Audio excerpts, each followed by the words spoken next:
All right, so the clock has hit 10. Here we go. So thank you everyone for attending this seminar on keeping your boat safe and secure. My name is Brandon Wright. I'm the CEO of Barnacle Systems, and we're based here in beautiful Victoria, British Columbia. Just a quick boat ride away from all you folks that might be down in Seattle right now. So it's a real pleasure to be here, and thank you so much for attending. Now, this presentation, I'm going to introduce myself. Then I'm going to do a little bit of a sales pitch because we are a boat security and monitoring company that have developed our own product. And then I will go into the basics of how to protect your boat, whether it's protecting your shore power, your batteries, keeping your boat above the waterline. And I will finish with a story about how a system worth hundreds of millions of dollars was thwarted by a blue jumpsuit. So look forward to the presentation. Feel free to ask questions in the Q&A box, and then our friend Leanne will be asking them towards the end of the presentation. So without further ado, here we go.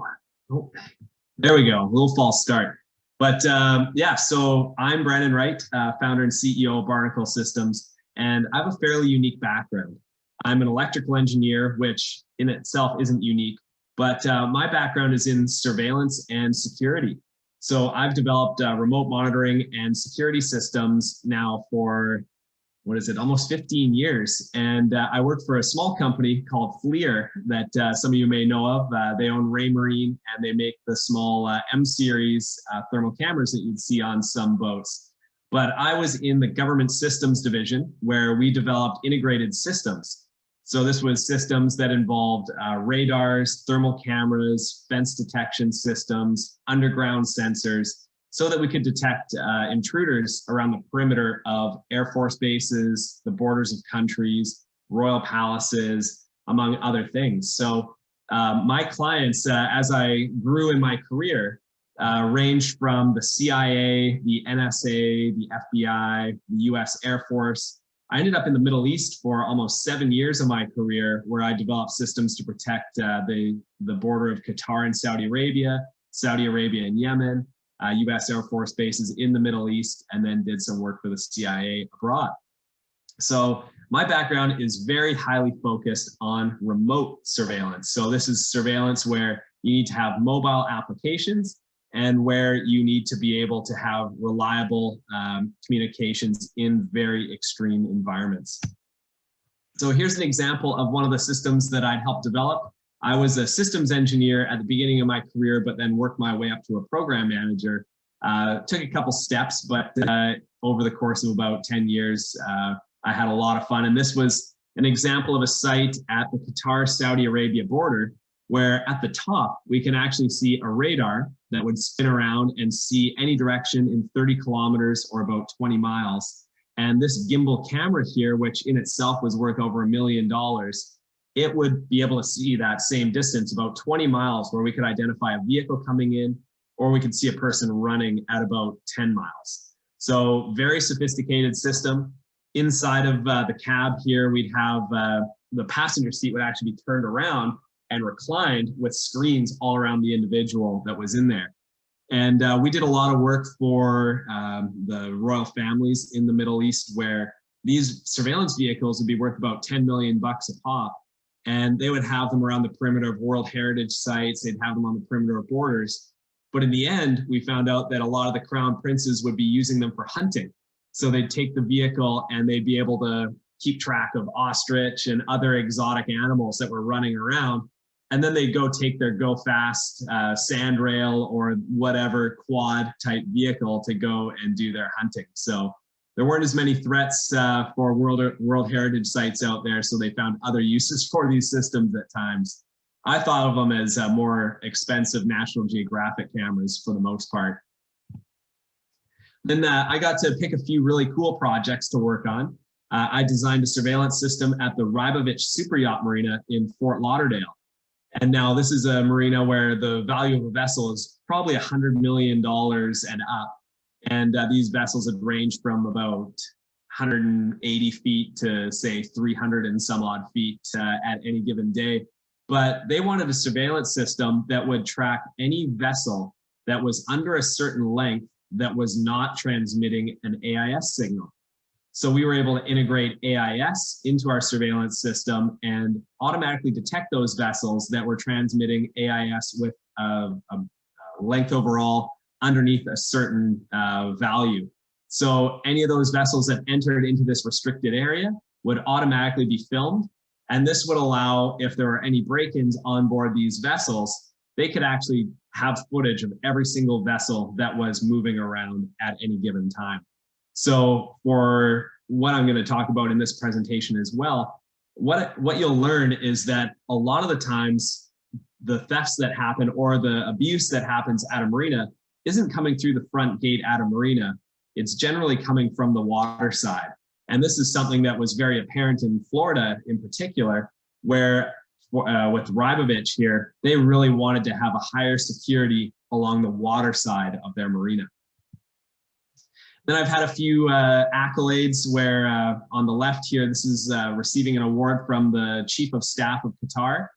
This was several years ago now, but this was after completing the Qatar-Saudi Arabia border project, where we developed a surveillance and security system that would allow them to monitor their perimeter and move the vehicles in real time and see any intruders that might be coming in. So that garnered quite a bit of attention.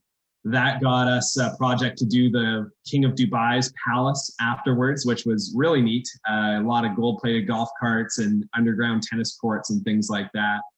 And then it all worked its way up to having the honor of presenting to the retired US Secretary of Defense, William Cohen, where I thought getting to do more work in the United States was going to be great. I presented to him, and it was on how to use technology to protect a border. And we ended up getting a contract for a large portion of the US-Mexico border at the time. And this is probably 7 or 8 years ago now. But to develop a mobile surveillance system for along the border, which was worth about $500 million, which was very exciting.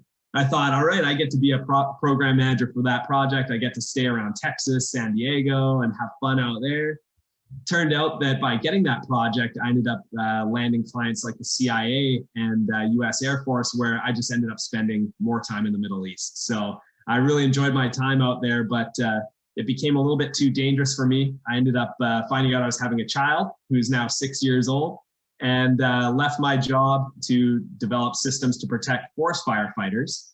And from that, my boat broke moorage and floated to shore in January of 2017.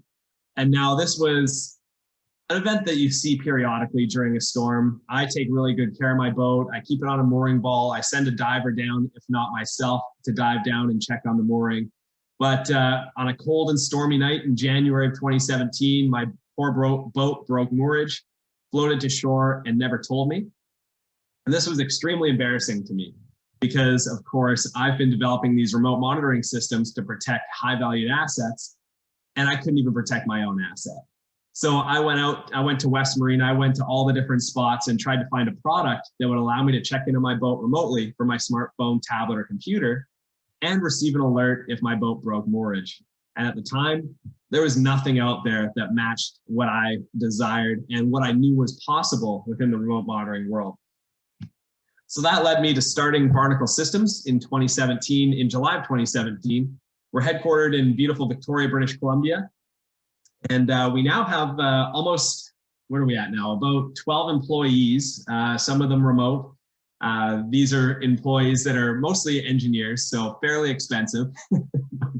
We're a fully bootstrapped company with no outside investment. And we developed the product based off the experience of myself and our director of engineering, who developed remote monitoring equipment for military applications as well. And since the inception, we've won quite a few soft accolades. We were the 2019 Best in Show for Pacific Yachting. We were the first ever marine electronics company to exhibit at the Consumer Electronics Show in Las Vegas 3 years ago. And the year after, we laughed that Brunswick came as well. And we thought that it was a good sign if Brunswick was going to follow little old Barnacle to CES, we're on the right track. And then last year, we were announced as one of 2020's most innovative companies in the entire marine industry by Soundings Trade Only, which was an incredible honor because we were alongside Garmin, Brunswick, Volvo, and a few other little tiny companies like that. So we've been having a lot of fun. Then our mission is to reinvent how people check on their boats. So this is the quick little 5-minute sales pitch about what we actually do. And then I'm going to run through all the quick and easy ways that you can protect your boat, and then tell a couple stories about how you can protect your boat with more sophisticated systems.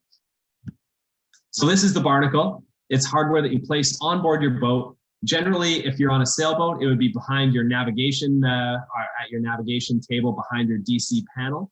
If it's on a power boat, it would generally be behind your helm or wherever your main DC panel is located. And you're simply tying into your existing battery banks, your bilge pumps, your shore power connection. The system comes with a camera as well that allows you to take photos on demand on an event, like someone breaking through a laser sensor, opening a door, or if motion's detected. Then the system also has pitch and heel monitoring, so that if your boat begins to list at the dock, you can receive a notification. Or if your neighbor bumps into you while at the dock, it has an impact monitor as well.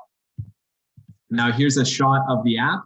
Now the system is all cellular based. So whether you're in Seattle or if you're cruising up north towards the Gulf Islands and Desolation Sound, the cellular plan is global and there's no overages. So there's no worries about crossing borders and having roaming fees, things like that.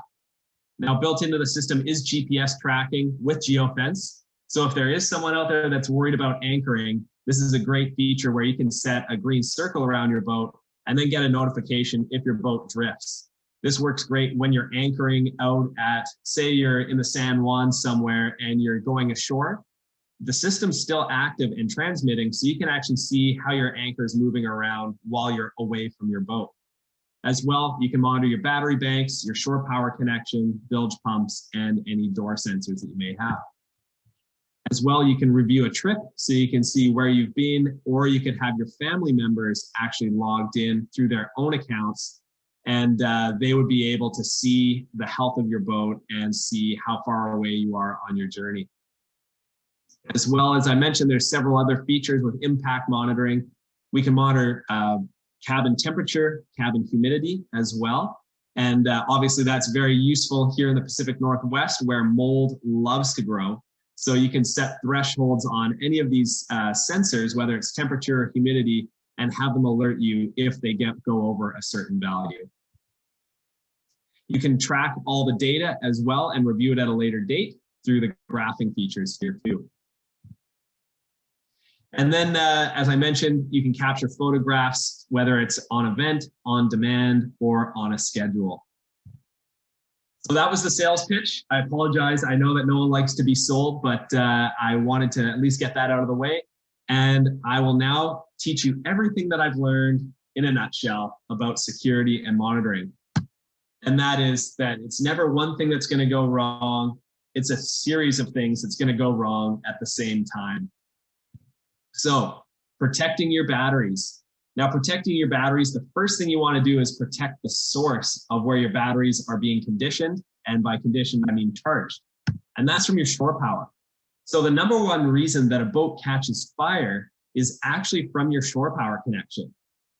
This can be prevented in many ways, but I highly recommend, and I'm not part of Smart Plug and I don't represent Smart Plug or any shore power connector companies, but you want to have a really sturdy connection of your shore power.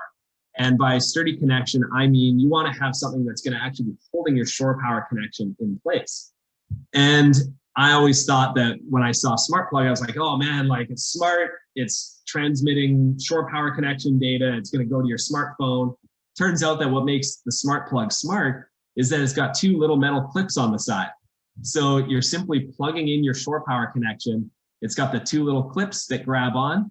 And now in the early days of Barnacle, I went and did probably 200 installs of our system on board boats here in the Pacific Northwest. And I encountered many smart plugs when you're trying to unplug them, they're difficult to unplug. And now it may seem like a nuisance, but when you have a loose shore power connection, that jostling and that movement of the terminals on either your boat side or the connector side, that's actually increasing the amount of resistance between the connector and the plug. And increase in resistance means an increase in heat. An increase in heat eventually means a fire. So if you can find maybe a smart plug or another type of plug that has a threaded connection or other clamps, you could drastically reduce your chances of a fire. And also, it will ensure that your batteries are being charged at all times. Now, if you're looking for a more sophisticated system, you could look at a remote monitoring system like Barnacle. There are other products out there, but of course, I'm going to tell you about Barnacle, of course. But here's a quick story about a vessel that left a geofence, went on an adventure, came back and forgot to plug in their shore power connection. So we can actually see from the alerts that the shore power was unplugged, the ignition was turned on, they went outside their geofence, eventually returned, and you can actually see it through the graphs here that the battery voltage increased as they were taking their boat out for a ride. So that's the alternator charging their batteries. They came back, forgot to plug in, left their house systems active, which is common on a lot of boats. And then over time, the battery slowly died over the course of a couple days. They got the notification that their house battery voltage was low. They went back to the boat, confirmed that they'd forgotten to plug in their shore power connector, and they were then charging again. And what we learned about this was that this boat owner was actually heading out to Europe in a couple of days. So eventually they would have had about $2,500 worth of batteries that would have gone flat and been unrecoverable had they not received this notification. Next is protecting your assets. So as I mentioned earlier in the presentation about that $10 million system at the Rybovich Super Yacht Marina, most thefts actually happen from the water. So what you're going to find is that if there are thefts at a marina, it's generally going to be fishing gear. It's going to be stuff that's hanging off the back of your boat, off the aft of your boat. And this high valued product that you'd have on the aft is generally going to be your outboard motor, maybe even your outboard motor on your dinghy. Now, whenever I do this presentation, I like to go around to the marina and take photos, or if I was really bold, I'd actually go and grab an outboard motor, which I haven't done yet, but I swear I'll do it one day, and drag it into the actual presentation. But the number of outboard motors that are unprotected is astonishing. Now, what I recommend is very simple. There are little arms on every single outboard motor that are used to actually tighten the bolts onto the transom of your dinghy or your boat. And all those arms have a small hole with a little eyelet, a little metal eyelet in it, so that you can add a padlock. And what you're going to learn is that thieves are just going to avoid a boat that has systems on board, even if it's as simple as a padlock, because thieves are lazy and they're looking for a quick win. Unless they've been casing your boat for weeks or months or a few days, and they've really got an idea of what they want to get, generally a thief is just looking for a quick win. It's like the thieves that walk around the streets and just check doors on cars and wait until they find one that's unlocked. They're not generally looking to break in and cause a bunch of noise. So if you can at least create a barrier that slows them down, it's less likely that they're going to target your boat and they're just going to move on. The next is an outboard motor lock on the right here for about 25 bucks. It's simply a piece of metal that fits over top of those same locking fingers that go up and down and basically prevents someone from even using bolt cutters to get at your outboard motor. Let's see, there we go. Okay, so stop stashing a key. Now, after doing all those installs and not every time the boat owner would be at the boat, they'd be like, oh yeah, there's a key stashed in the port side cup holder underneath a coffee mug, or it's in a transom locker attached to a fishing lure, or it's on the starboard underneath the gunnel. If you just feel around, you'll find it. I feel like if I go to any marina, if there's say 1,000 boats at a marina, I bet you I could break into at least 250 of them by finding a key in the most common places. And that was just one of those key pieces of information that I learned just from speaking with boat owners that were having our security system added to their boat. Now, on the left here is a video, or well, it's a photo from a video of a boat that's been stolen. And now this boat was actually stolen at the marina where our headquarters is for Barnacle Systems. We have a land-based office and we have a barge floating office. And this is about 200 feet away from our office. And we've actually got a camera on top of the marina called a weather cam that allows boaters to check in and see a live view of the marina. It's on the Oak Bay Marina's website. It's a beautiful 190-degree panoramic, kind of like a GoPro image, but like nice long, all that. Normally, it's just meant for marketing. But being very Canadian, there was a thief that came in by canoe and canoed in, through past the breakwater, came in through the water side, and rowed up, got on board the boat, rooted around for a couple of minutes, found a key, got into the boat, fired her up, and this 54-foot Sea Ray was now in this thief's possession. And so, unfortunately, the thief smashed it against the breakwater, bumped into this catamaran, bumped it into the dock, and didn't make it very far. They made it outside of the breakwater, and we're actually beelining it out towards Port Angeles.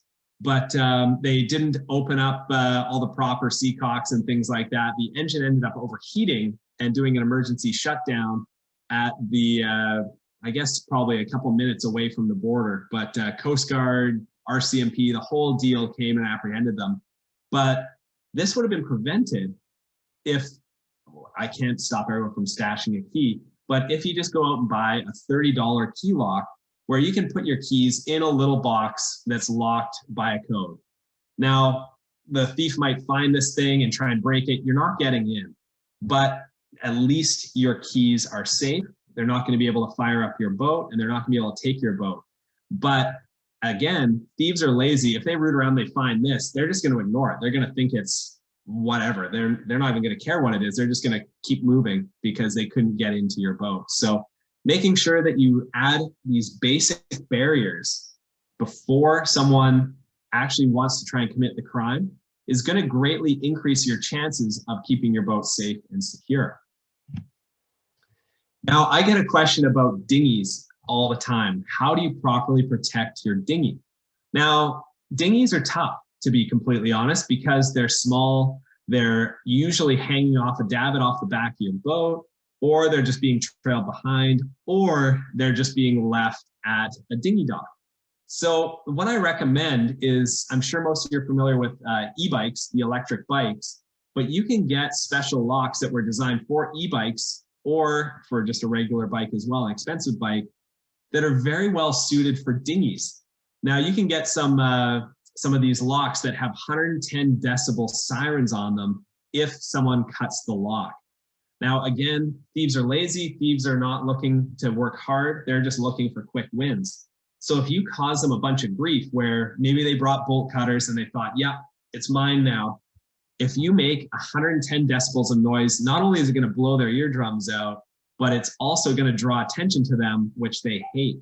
So if you go online to Amazon or you go to your local bike shop, you can actually buy these locks that have retracting cables on them that can extend like 30 feet.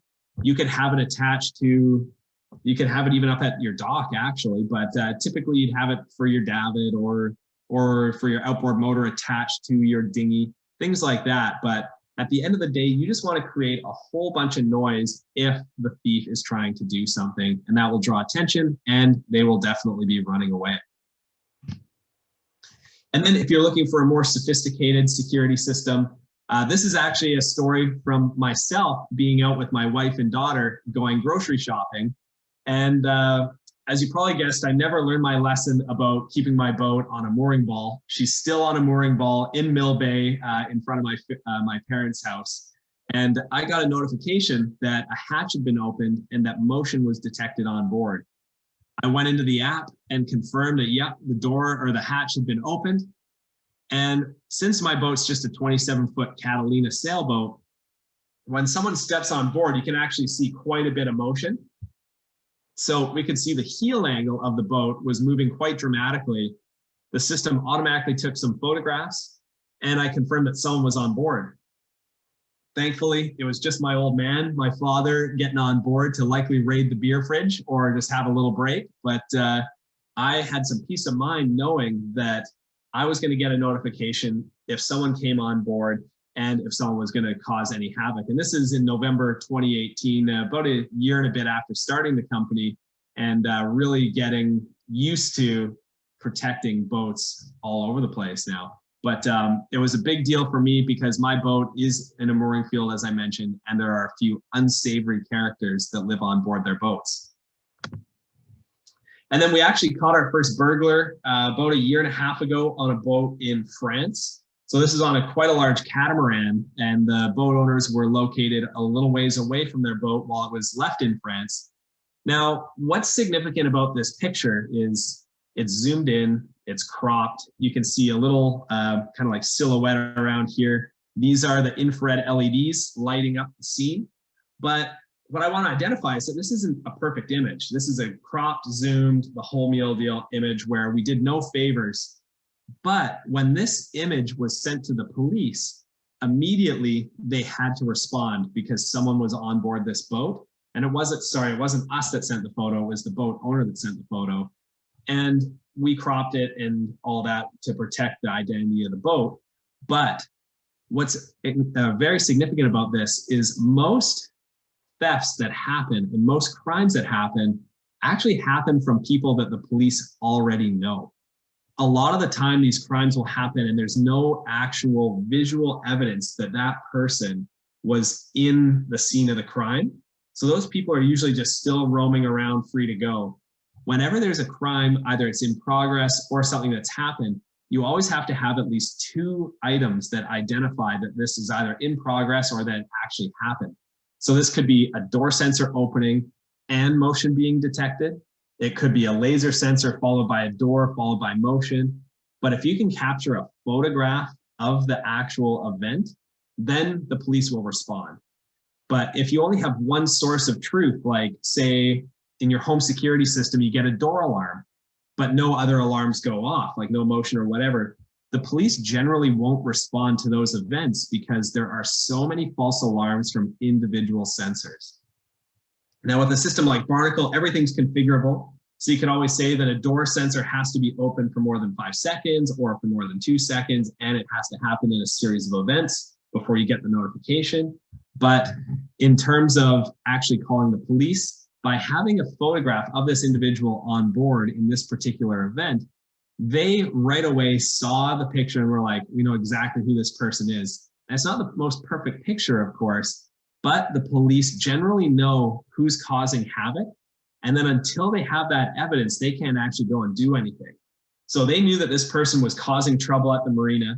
They then apprehended the individual, had a search warrant, visited their house, and got back a ton of iPads, a ton of different equipment from boats, and managed to return all that stuff back to those boat owners. So that was a great save. And we've actually had a number of other events that we've helped protect. But in terms of this particular boat, they didn't have a siren or flashing lights on board. What we've learned is we've had a few events where people have gotten on board, sirens have gone off, lights have flashed, and then no one has made it inside the boat as a result of that.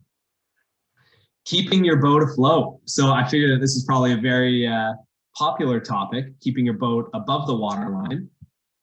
Now, in newer boats, you'll find these quite frequently, but in older boats, I found that they were missed. And even on some of the newer boats, I find that the high water bilge alarms are not in a way that I would expect them to be. Now, when I say that, I expect that a high water alarm is happening in an event where the bilge isn't expected to go off or the bilge pump has failed. So if you've got an existing boat or you're in the process of buying a boat that does not have a high water bilge alarm, what I recommend doing is simply going out and buying a float switch and a small buzzer or high water alarm that's specific for this, attaching your float switch above your aft or if whatever your lowest bilge pump is. So this float switch will be triggered if the water goes above that bilge pump. Now, if the water goes above that bilge pump, that means that that bilge pump's been burnt out. It could have been because a twig got stuck in it, you got fishing line jammed in there, and it just kept running until it died. Once the water gets above the bilge pump, that's when you actually have a problem. Now, you can get a float switch with a siren for about $35. Or you could replace your existing bilge switch at your helm. That could be for your engine bilge. It could be for whatever your most aft bilge or your lowest bilge. So if you're on a sailboat, it might be like a keel bilge. You could put this high water alarm that simply replaces your existing bilge switch. And it will go off anytime that, I've made a mistake here. So you want to put this one at the bilge pump that you don't expect to run. So ignore my keel bilge pump, ignore my aft bilge pump. You want to replace the bilge pump switch for a bilge pump that shouldn't run ever. So this would be a bilge pump more forward, especially on a big trawler or a yacht. You want to put it in a place where if water makes it to that space and that bilge pump has to run, that you have a siren going off, because that means that there's trouble and that something's gone wrong. It could even mean that your fuel has leaked and is just pouring into this area, or it could be oil. It could be anything where any sort of liquid has gotten to a bilge pump that hasn't supposed to have been running. So for $110, you can simply at your helm take out your existing switch and then simply plug this one in. You'd have to cut a slightly bigger hole, but at the end of the day, you want to make a bunch of noise when something's happened with your bilge pumps. And I've gone by several boats at marinas now where you hear a high water alarm going off. I've gone and walked to the boat and confirmed that there's water on board the boat, told the marina attendants. And generally, if you're a saltwater boater, if you look inside of the boat and it's fresh water, that generally means that it's just rainwater that's gotten in. But if you're seeing salt water on board a boat, that's when you want to try and get immediate attention to that boat. Hey, we have a question, Brandon. Sure. How long will Barnacle keep monitoring or communicating after batteries have drained? Yeah, so the Barnacle will send you an alert if your batteries are getting low. Even if your batteries are down at 9 volts or anything like that, the Barnacle is still getting charged. But if the Barnacle is completely disconnected, you've got about 2 days before the Barnacle itself goes dead, which should be enough time for you to get power back to your boat. All right. So now if you're looking for a more sophisticated system, and this actually leads into, kind of works perfectly with this. There was a very large storm in January of 2019, so just over 2 years ago now, here in Nanaimo, British Columbia on Vancouver Island. Boat owner lives 4 hours away from their boat. Shore power across all of Nanaimo, I guess I shouldn't call it shore power, but just power across all of Nanaimo was knocked out, which meant that shore power at the boat was taken out. And with shore power being taken out, that means the batteries are no longer being charged. And what happened on this boat, it was a 48-foot Beneteau yacht class sailing boat, was a tarp had actually collapsed on board the boat and was pouring water through the mast, through one of the cable runs in the mast, and then down through the mast and into the cabin. So this boat owner received a notification that their bilge pump was running frequently. So it was running many times. And then they also received a notification that the bilge pump had run for a long duration. So this means that the bilge pump was not only just running frequently, but it was running for a very long time. And by this bilge pump running so frequently, it was actually killing the batteries. So over time, this boat would have eventually killed the batteries, water would have continued pouring on board, and the bilge pump would have stopped working, and the boat would have eventually sank. So we were very happy to hear that we were able to protect this boat. We were very sad to hear that there was some damage on board from the water, but we were very happy to hear that the boat stayed above the water line. See, there's another question here. Let's see. Do you recommend trickle chargers on batteries between trips? Yeah, absolutely. So with trickle chargers and things like that, you want to make sure that you have your shore power connection that's connected to your boat, and then you have some sort of trickle charger that's built on there.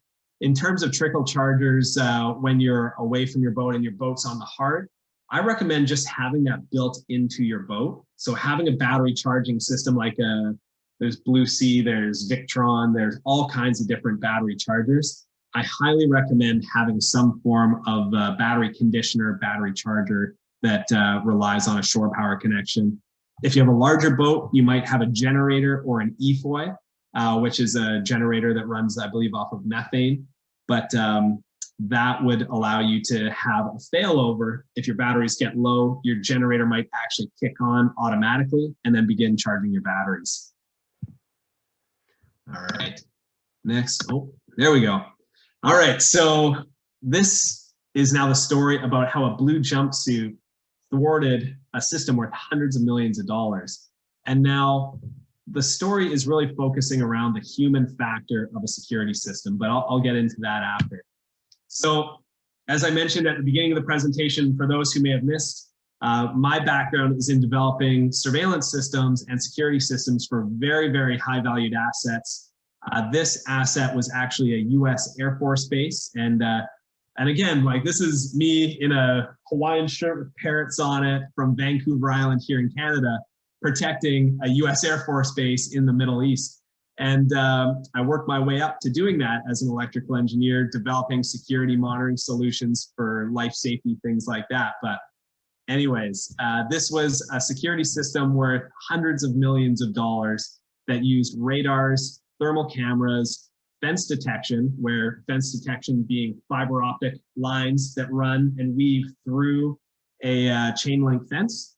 And if someone or something grabs onto the fence, we can know within a few centimeters or an inch or so of where that person or object was attached to the fence.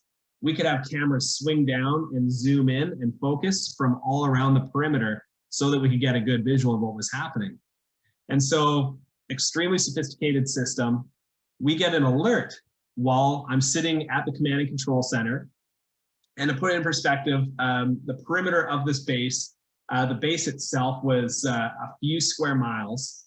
It's one of the largest US Air Force bases in the Middle East. It's got bombs, it's got tanks, it's got airplanes, it's got underground hangars, it's got all the stuff that you imagine from the movies. And this perimeter, the responsibility is of the country that the base is in to protect the perimeter on the ground. So I'm not working with American soldiers at this point, but if someone gets inside the base, that's actually considered American soil. So then the Americans get involved. And we had an alert and we thought, okay, like, here's an event. So we're in a big room with computers everywhere with a huge video wall on the screen way up in front. There's generally like a 3-star general that'll be around and yelling or whatever. It's a very chaotic environment that I was in. But we had an alert, and I just thought that it was a test, because we always have these surprises, whether it's with a boat security system, the boat owner will be finishing an install, or there'll be an installer doing it, and the boat owner opens a door just to see what happens, or disconnect something to see what happens. I thought that that was what was happening here, where it was a surprise test where someone was coming towards the base.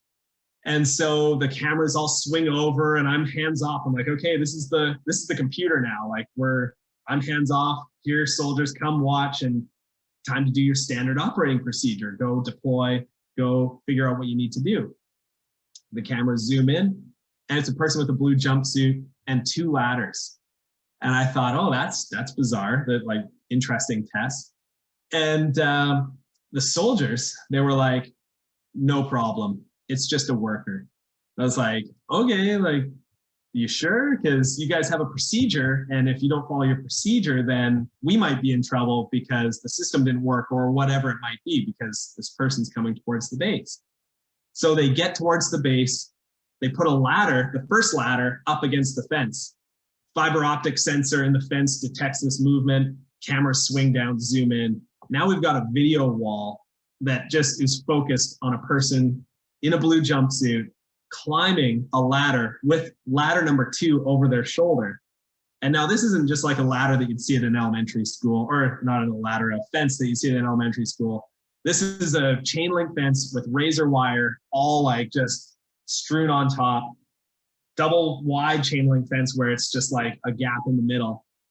They've climbed up to the top. They've got the second ladder. They put the second ladder on top of the razor wire, walk on top of the second ladder.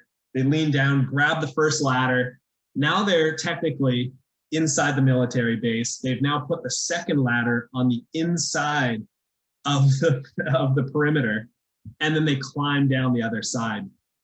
So now, because they've worn a blue jumpsuit, they've managed to get from the outside of the perimeter where we had tons of footage. We had probably 50 cameras that caught footage of this. They've now gotten inside the base where the Americans now had to respond. And so the local country, they had their soldiers come visit this individual. The Americans come and visit this individual. They were very polite, of course, as you would imagine in an event like this. And it turned out to just be a worker, as they suspected. But the worker just didn't want to go around the perimeter through the front gate and show their ID, go through the whole process. They thought, I need to get to the other side of the fence. I've got a couple ladders. I'm just going to go over, do what I need to do, and then get over again so I can have lunch earlier. But at the end of the day, human factor is always going to be a problem with any surveillance system, no matter what the size. And in the case of false alarms, that's the biggest human factor that I always found in any surveillance system. So if it's a false alarm due to a worker or whatever, and people just assume like, man, this worker's doing this every day, it's just annoying, I'm just going to ignore it.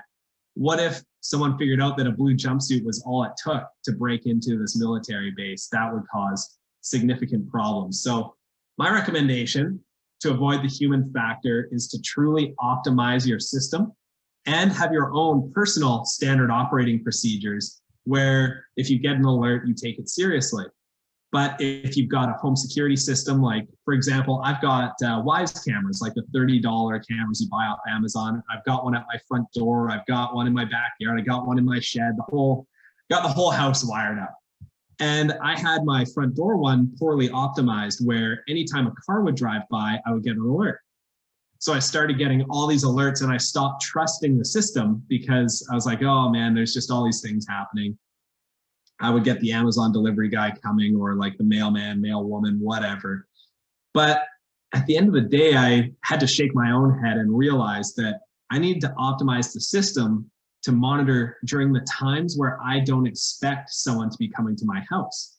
So after say 7 p.m. or 8 p.m., have the system generate notifications only when someone's visited after those hours or before say 6 a.m. And that greatly increased my ability to trust the system again because I knew that any alert that I got was actually a serious event. It's the same with an office security system. You don't arm it until after closing hours. With a vehicle, it's any time that you're away from the vehicle. If you've got an alarm system on board your vehicle, those are armed all the time. But if you remember back in the old days, I guess, where all the alarm systems were based off vibration, you hear car alarms going off every few minutes in some bigger cities, but it's just because like a car with a loud muffler would just set it off.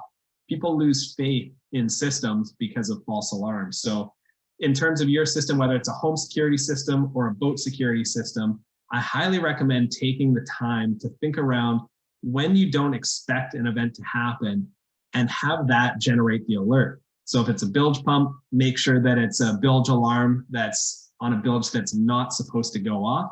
Or if it's a bilge pump that does go off, make sure you've optimized it so that you have to have the bilge run for more than 5 minutes or 30 seconds or 10 seconds before you get the notification. Because if you expect the bilge pump to go off and you get a notification every single time it goes off, it just becomes a nuisance. So that's my advice from a holistic perspective. Optimize whatever it is you buy, whether you're looking for a Barnacle with remote monitoring or you're just getting a basic system for your home or for your boat or whatever it may be. Make sure you spend that time to optimize. So thank you so much.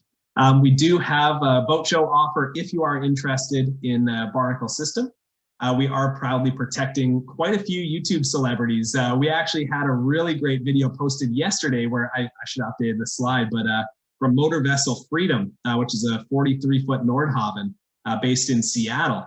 But yeah, if you want to go check out YouTube, we've got a lot of videos with some really cool YouTube celebrities there.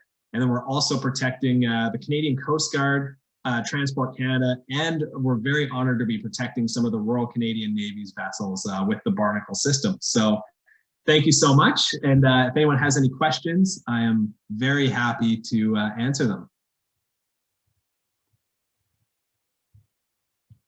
And let's see, there was something in the chat.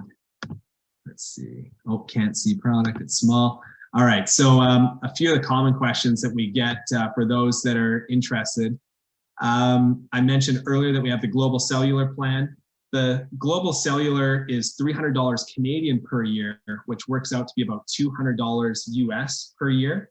And that's the plan where if you take your boat to Europe, if your boat goes down to Mexico, if you come up north to Canada, it's still the same $200 per year. We're also going to be announcing satellite integration with Iridium satellite here. Funny enough, I'm actually camping right now. You probably can't tell. I've booked an Airbnb for this presentation, but we tracked my van via satellite this entire trip, which was pretty neat. Oh, we got our first question. Do you have installers? Yes. So John, we do have installers. If you're located in Seattle, we have a number of installers in the Seattle area, in Anacortes, all over the place out there. We do have a list on our dealer page on our website, but if you do want to reach out to us, you can just fire me an email and we'd be happy to connect you with an installer local to you. Another question, what similar products are offered? So would you be able to elaborate on what similar products are offered there, David?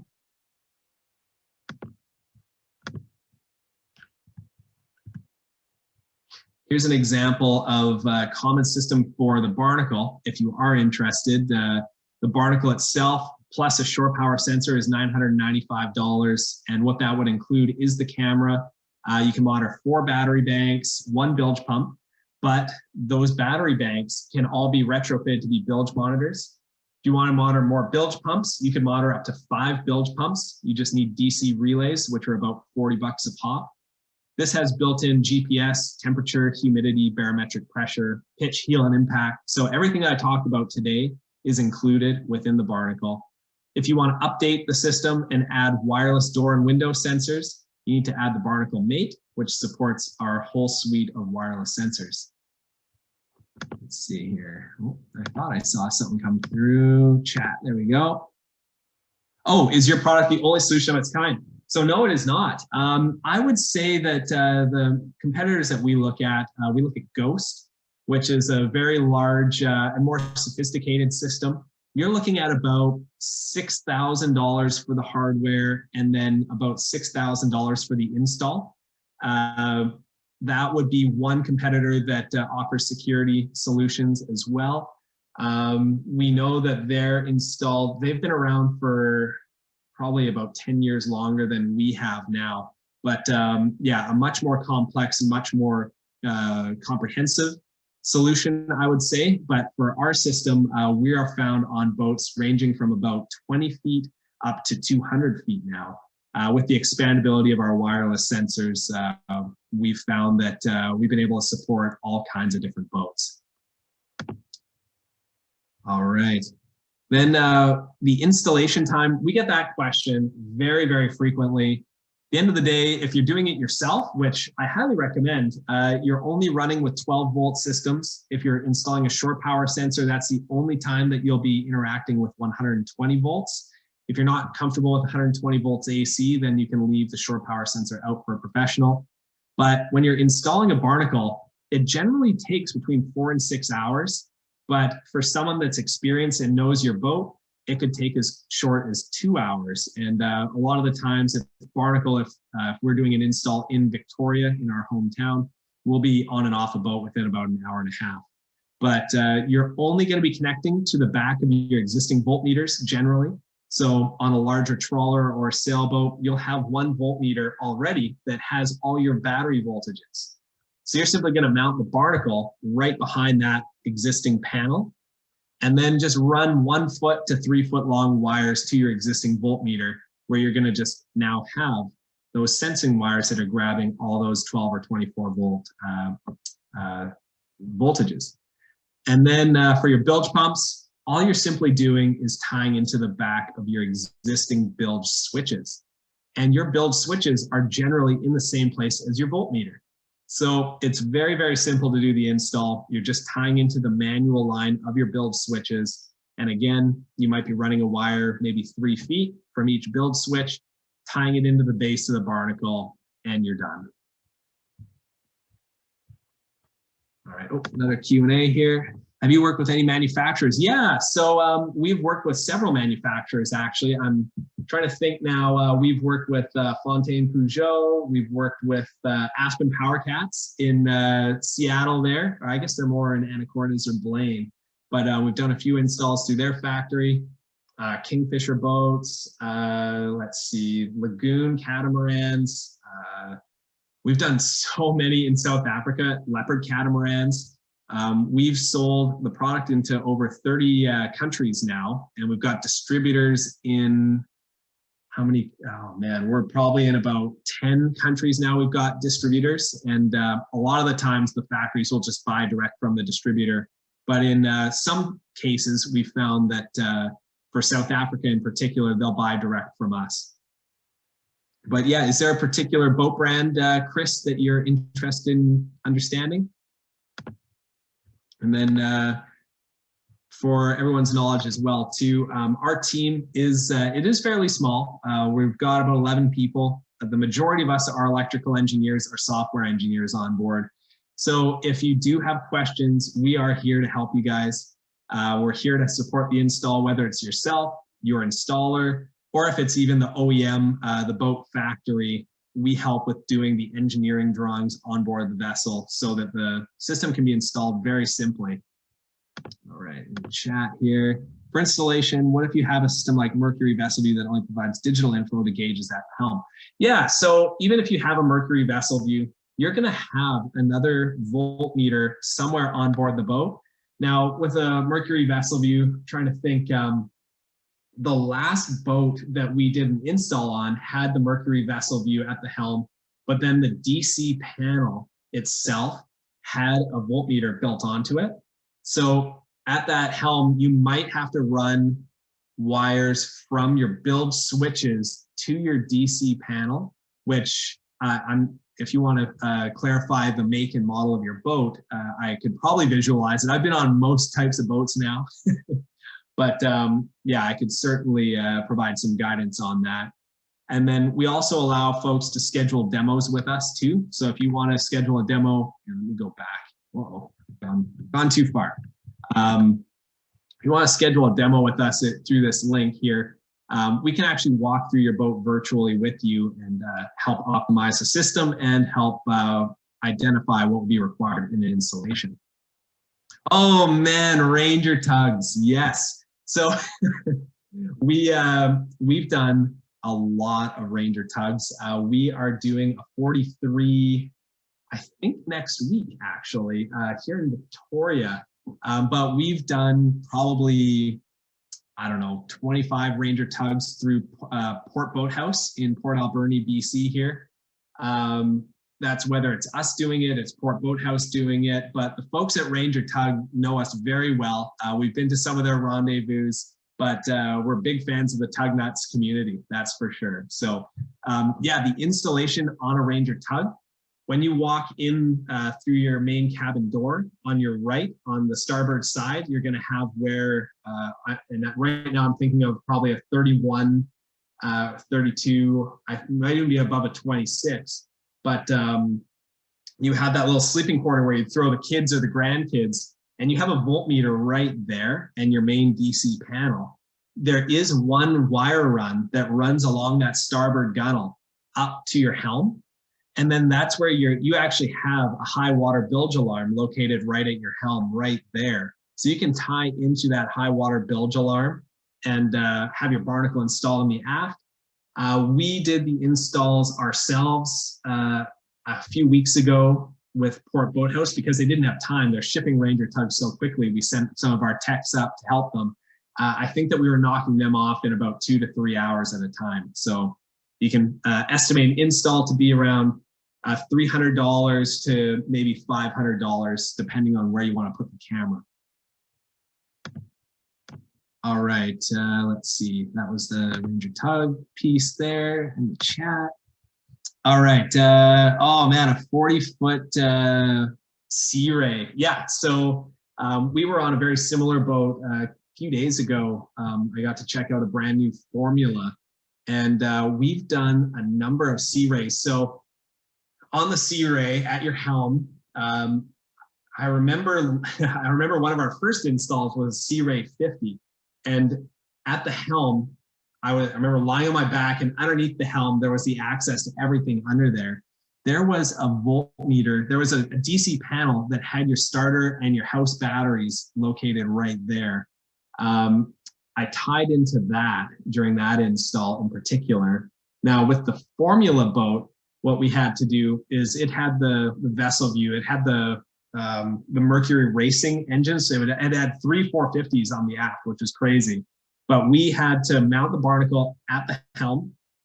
It had the whole vessel view set up there. But then at the entryway of the boat, it had the main DC switches so you could turn on your house and starters and all that stuff. That one was a bit more of a pain, but on the relative scale, we still finished it in about 4 hours. We had to run a wire through the starboard gunnel. Then we found a wire run that went down into the engine room, and we were able to tie into the back of those switches where you could turn on and off everything very quickly. So what you want to find is always the unswitched power on your boat, because when you turn off your boat, you want to keep the Barnacle powered up. So the Barnacle itself takes 60 milliamps of power. Now that's about, oh, what would that be? That would be like 1/6 or 1/10 of an iPhone.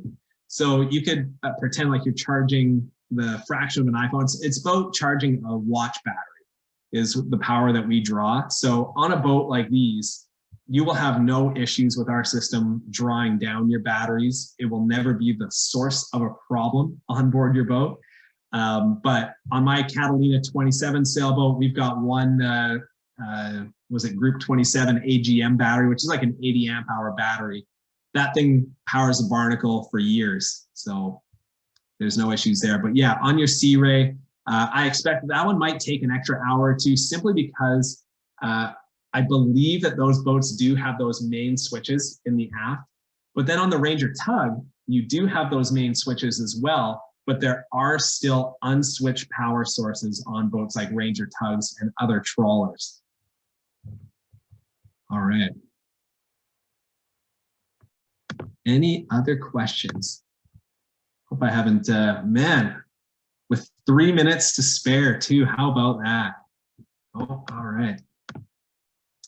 Oh, thank you. Yeah, no, thank you, Mark. Yeah, and if anyone has any questions, please do visit our website, barnacle.io/boat show 2021 for our special offer. As well, make sure you check out some of the YouTube videos of folks that use our system, like the Nordhaven 43. That was, the video was launched yesterday.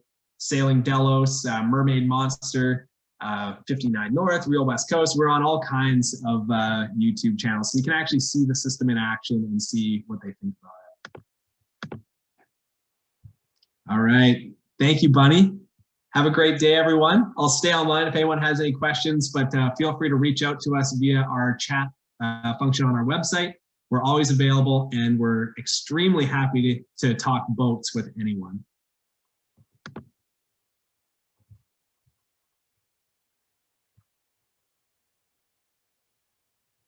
All right, let's see. We've already got some questions on our website. That's great.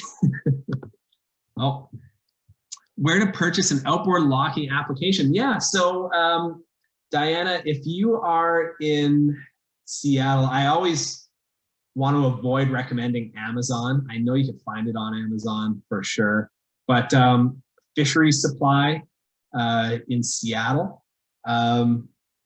I can't remember the place in Friday Harbor. I feel bad. I should have researched all of our all the different dealers out in that region, but you can find those the large outboard locking devices on Amazon. But I believe at Fisheries Supply or any spot where you're buying fishing equipment, I find that's usually the best place to find stuff related to those types of outboard motors, to be perfectly honest. Even if it's a hunting and fishing shop, you might be able to find it like a Bass Pro or Cabela's type of store as well too. But then if you want the convenience, I'm certain it's on Amazon as well too. That's where I got all my pricing from, was from Amazon.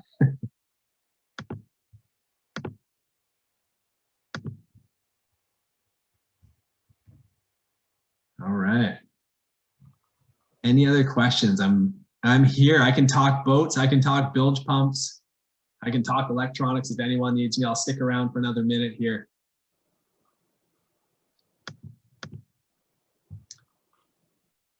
Perfect. So Three Rivers Marine in Woodinville, Washington carries those outboard accessories. Perfect. Thanks so much, Mark. Appreciate that. All right, Diana, thank you for your nice comment there. That's great. And if anyone ever wants to just call and chat, or if anyone's up in Victoria ever, we have our floating office at the Oak Bay Marina in beautiful Victoria. And then we've got our land office as well. We've always got coffee. And if you ask really nicely, we sometimes have beer as well too. All right, everyone. I will now sign off. Thank you again. Feel free to send me an email, brandon@barnacle.io. That's spelled BRNKL.io. Or visit our website and use our chat feature. I look forward to chatting with everyone or seeing everyone at a rendezvous one day soon. Thank you, Brandon. All right. Thank you. Bye-bye.